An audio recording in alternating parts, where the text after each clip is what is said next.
What's up mga kawapo?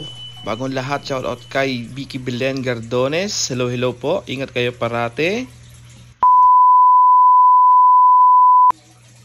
Ayan, madumi na yung aquarium. Kailangan na natin din linisin. Wala akong magawa ngayong araw para magkaroon naman sila ng fresh water. Diba? Ayan na na ilan na lang sila natitira? Isa, dalawa, tatlo. Possible na dagdagan natin yan. Siguro dalawa. And then, asa na ba yung janitor fish? May janitor fish kami dito. Kaso nga lang lagalag yun eh. Ayan, so linisin natin ngayon. Masaya naman sila. Ayan.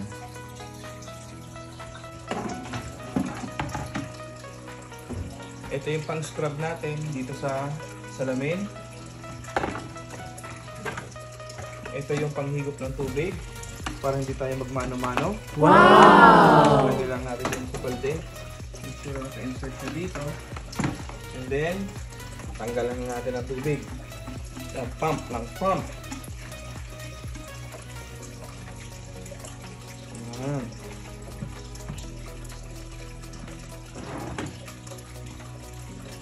Pwede natin. So, ang ginagawa ko, nahalukay ko to para naman maalis yung mga poop nila. Kasi usually may mga poop sila dyan eh.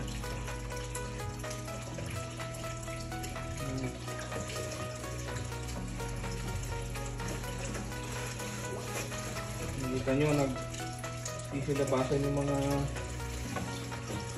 tira-tira itong pagkain eh. Usually. Ano no?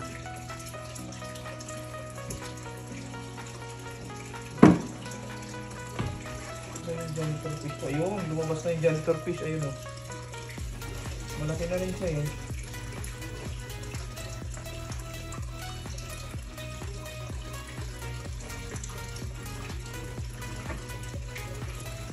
Diba ang dumi o? Pwede rin natin salain yan. Meron tayo pansalang ganito. And then, gaganyan na natin. Para makuha na rin yung ibang dumi.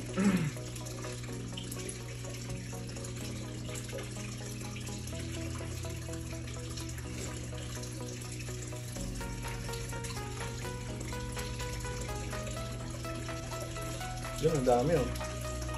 Ang dumi. Okay. Sama na natin dito.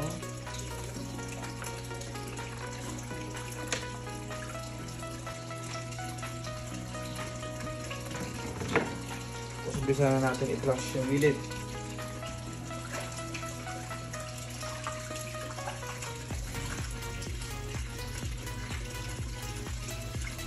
Pwede natin tirahan ng tubig hanggang dito. Kasi kailangan pa rin nila ng old water. Kasi pag fresh water ang lahat ng nilagay mo, kailangan para matanggal yung chlorine, mag-ano tayo ng isang tubig talaga na lagayan.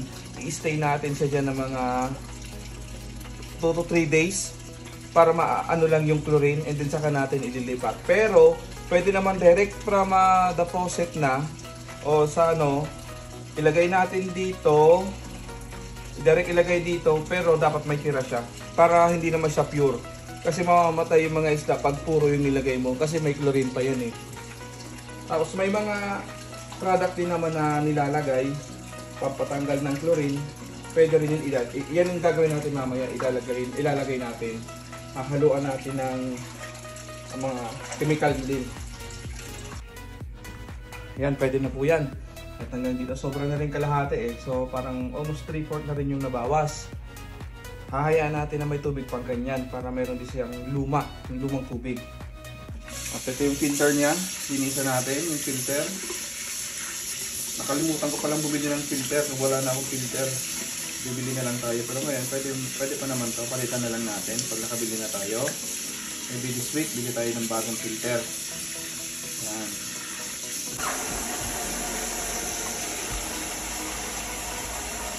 Tofin water conditioner. Make the tap safe, water safe. Yan. For fresh and salt conditioner yan. Tapos ito naman isa, biological cleaner. Keeps foreign clean and clear. Yan. Ito dalawa nilalagay ko. Yan. So may mga dos.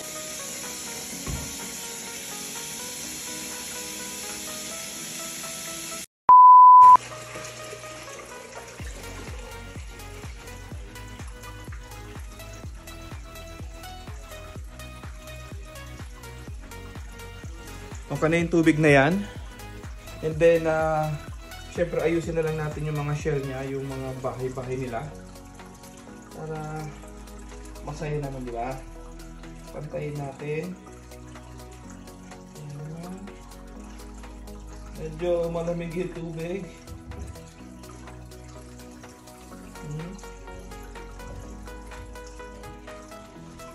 Pantay na.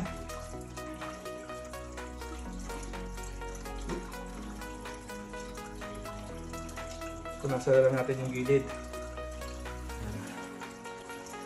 Nabili pala namin na itong aquarium na to, second hand na rin. Ayan. Pero okay, goods to goods pa. Pero binili nung si Shay na medyo maliit and then pinalitan namin. Ayan. Actually siya nga dapat taga-alaga nito eh.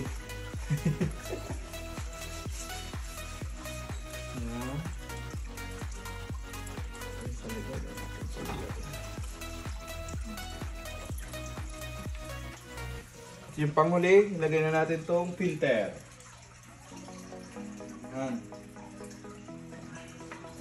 Looks na yan.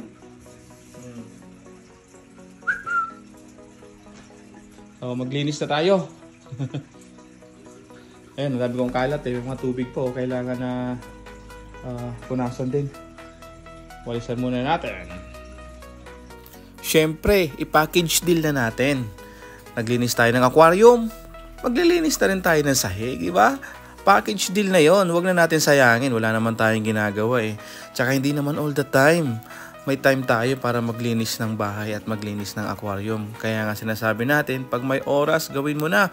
Huwag mo nang hayaang pagpabukas pa. Kasi yung pagpapabukas na yan, malamang sa malamang makakalimutan or masisingitan na yan na pwede pang pwedeng gawin. Halimbawa, pupunta yung mga kaibigan mo, di ba? Unexpected. At least makikita nila na, wow, ang ganda naman ng bahay nyo kahit hindi ganun kalakihan. At ang linis. Shout out pala dyan sa mga Pisces na katulad ko na nag-aalaga rin ng isda. Alagaan nyo lang yung isda nyo. Kasi soon, may lulutuin tayo. Joke lang. So, yun po. Thank you very much. You know, pag may time tayo, gawin natin. Wag na natin pagpabukas kasi malamang sa malamang masisingitan talaga yan. So, thank you very much for watching. Enjoy the day. Happy Family Day pala dito sa Canada. And then, enjoy the rest of the week. Thank you. Bye!